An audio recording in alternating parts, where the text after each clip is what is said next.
வணக்கம் டீச்சர்ஸ். நம்ம இப்ப பார்க்க போறது யூனிட் 3ல இருந்து ரிவர்சிபிள் அண்ட் இர்ரிவர்சிபிள் ப்ராசஸ் பத்தி பார்க்க போறோம். அதாவது இர்ரிவர்சிபிள் அப்படின்னு என்ன அர்த்தம்னா மீள முடியாத வினைகள். நம்ம இயற்கையில் நடக்கக்கூடிய நிறைய மாற்றங்கள் எல்லாமே என்னதான் இர்ரிவர்சிபிள் ப்ராசஸ். ரிவர்சிபிள்னா மீளக்கூடிய வினைகள். இப்போ del S system plus del S surrounding equal to 0 for reversible ப்ராசஸ்க்கு.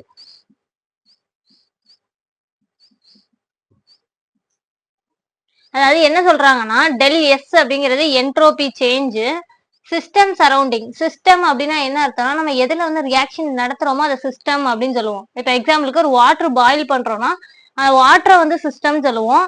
அந்த வெசலை வந்து பவுண்டரின்னு சொல்லுவோம், எல்லைன்னு சொல்லுவோம். ஏன்னா சுத்தி சரௌண்டிங்ல இருந்து அதான் பிரிச்சு வைக்குது. ரிமைனிங் ரெஸ்ட் ஆஃப் த யூனிவர்ஸை நம்ம என்னன்னு சொல்லுவோம், சரௌண்டிங்னு சொல்லுவோம். ஓகேவா?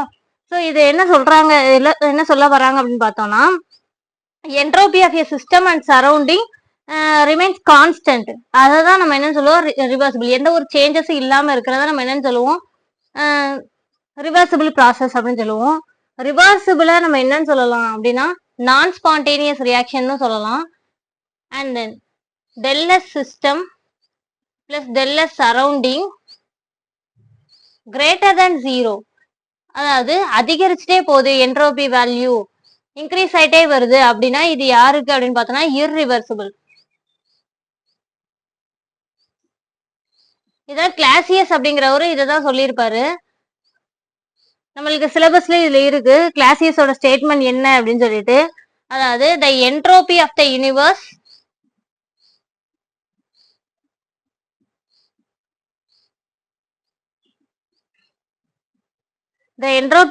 Universe tends towards maximum. இதான் கிளாசியஸோட ஸ்டேட்மெண்ட். அதாவது என்ட்ரோபி அப்படிங்கிறது ஒழுங்கற்ற தன்மையை குறிக்கும். ஓகேவா? ஸோ அப்போ என்ட்ரோபி வந்து இருக்க இருக்க மேக்சிமமா தான் ஆயிட்டே இருக்கும் அப்படிங்கறத யாரோட ஸ்டேட்மெண்ட், கிளாசியஸோட ஸ்டேட்மெண்ட். இங்கே அதான் சொல்றாங்க, இந்த என்ட்ரோபி வேல்யூ வந்துட்டு இன்க்ரீஸ் 0 மேக்சிமமா இருக்கும் அப்படின்னு சொல்லிட்டு, அதிகமா கிரேட்டர் தானே இருக்கும்னு சொல்லிட்டு. இதான் என்னது இர்ரிவர்சிபிள் ப்ராசஸ். இர்ரிவர்சிபிள் ப்ராசஸ் தான் நம்ம என்னன்னு சொல்றோம், ஸ்பான்டேனியஸ் அப்படின்னு சொல்றோம். அப்ப ரிவர்சிபிள்ங்கிறது நான் ஸ்பான்டேனியஸ் ரியாக்ஷன். ஓகேவா? Next ds equal to dq reversible divided by t. இப்போ இந்த t இங்க கொண்டு வந்தோம்னா t ds equal to dq reversible வருமா? இது யாருக்கு அப்படின்னு பார்த்தோம்னா reversible ரியாக்ஷனுக்கு.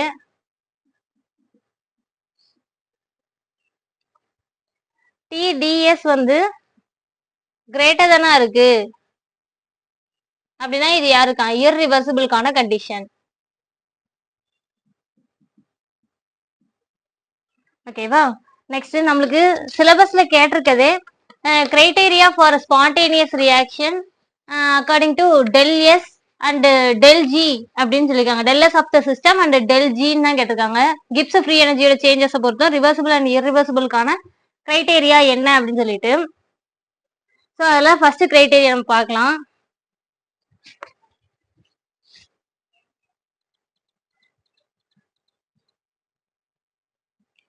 criteria in terms of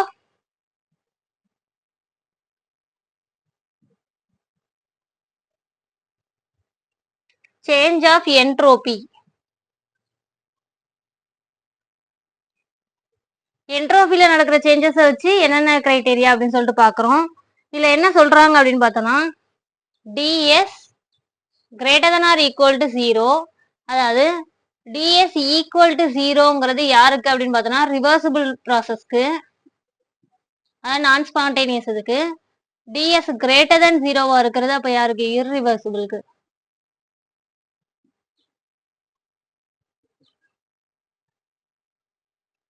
ஓகேவா? நெக்ஸ்ட் கிரைட்டீரியா, இதுல யாரெல்லாம் கான்ஸ்டன்டா வச்சிருப்பாங்க அப்படின்னு பார்த்தோம்னா u அண்ட் v.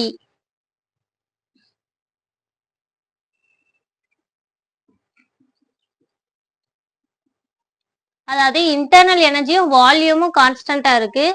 ஒரு ஐசோதெர்மல் ரியாக்ஷனுக்கான கண்டிஷன் இது. ஐசோதெர்மல்னாலும் என்ன அர்த்தம், டெம்பரேச்சர் ரிமைன்ஸ் கான்ஸ்டன்ட் தான்.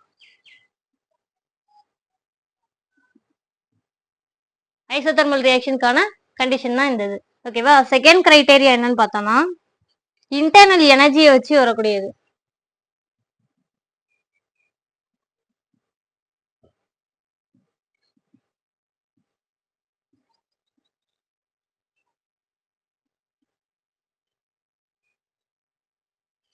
In terms of change of internal energy.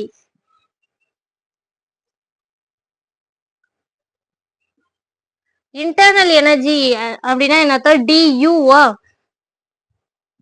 du less than or equal to 0. அப்ப இங்க du ஈக்குவல் டு 0ங்கிறது யாருக்கு? ரிவர்சிபிளுக்கு.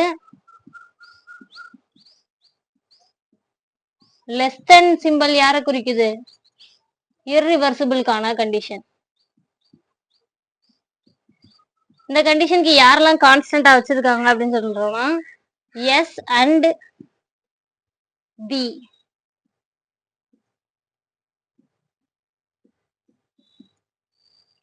இதுவும் ஃபார் ஐசோதெர்மல் ரியாக்ஷனுக்கு தான், ஃபார் ஐசோதெர்மல் ப்ராசஸ்க்கு தான்.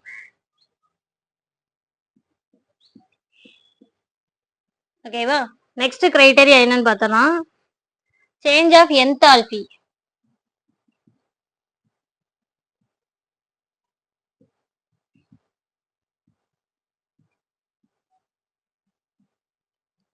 In terms of change of enthalpy.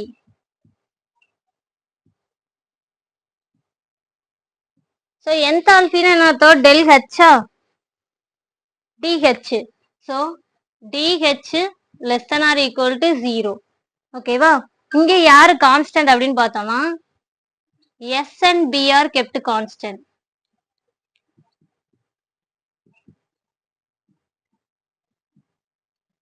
அப்ப dh ஈக்குவல் டு 0ங்கிறது யாருக்கு வரும்? ரிவர்சிபிளுக்கு. dh லெஸ் தென் அப்படிங்கிறது யாருக்கு வரும்?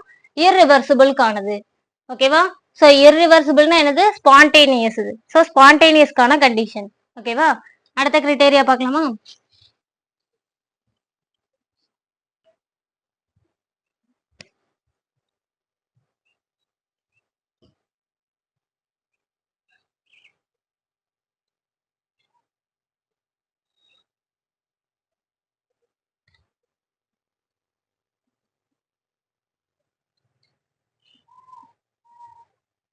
Next criteria in terms of change of work function.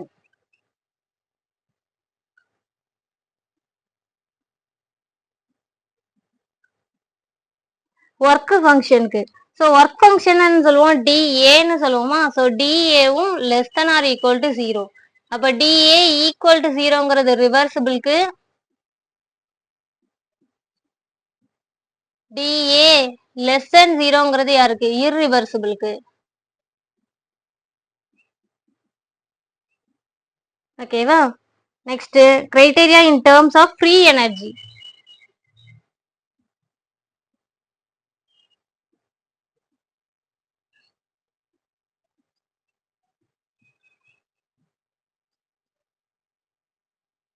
Free energy என்னது? டெல் ஜியா, அதாவது DG. So DG less than or equal to 0, அதாவது டோஜி அட் கான்ஸ்டன்ட் டெம்பரேச்சர் அண்ட் ப்ரெஷர்ல. ஸோ ஈக்குவல் டு 0ங்கிறது அப்ப யாரு? ரிவர்சிபிளுக்கு. டிஜி லெஸ் தென் 0ங்கிறது யாருக்கு? இர்ரிவர்சிபிளுக்கான கண்டிஷன். ஸோ அப்ப இதுல இருந்து நம்மளுக்கு என்ன கன்க்ளூட் பண்ணலாம் அப்படின்னு பார்த்தோம்னா யாரெல்லாம் நெகட்டிவா இருக்கணும், யாரெல்லாம் பாசிட்டிவா இருக்கணுங்கிற ஒரு ஐடியா கிடைச்சிரும் நம்மளுக்கு. ஸ்பான்டேனியஸ்க்கு ஸ்பான்டேனியஸை பொறுத்தளவுல டிஎஸ் மட்டும் பாசிட்டிவ், ரிமைனிங் மற்ற டேர்ம்ஸ் எல்லாமே, அதாவது எதெல்லாம் internal energy, enthalpy, change of enthalpy, change of work function, change of free energy, இது எல்லாமே நெகட்டிவ். டிஎஸ் என்ட்ரோபி மட்டும் என்னது? என்ட்ரோபி சேஞ்ச் மட்டும் பாசிட்டிவ், மற்ற ரிமைனிங்ஸ் எல்லாமே என்னது? நெகட்டிவ் அப்படின்னு இருந்தா அது என்ன ரியாக்ஷன்? Spontaneous reaction. ஓகேவா?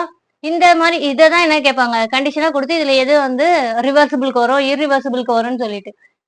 புரிஞ்சிருக்கும்னு நினைக்கிறேன். நம்ம சேனல் சப்ஸ்கிரைப் பண்ணுங்க, உங்க ஃப்ரெண்ட்ஸ் எல்லாத்துக்கும் ஷேர் பண்ணுங்க. Thank you teachers.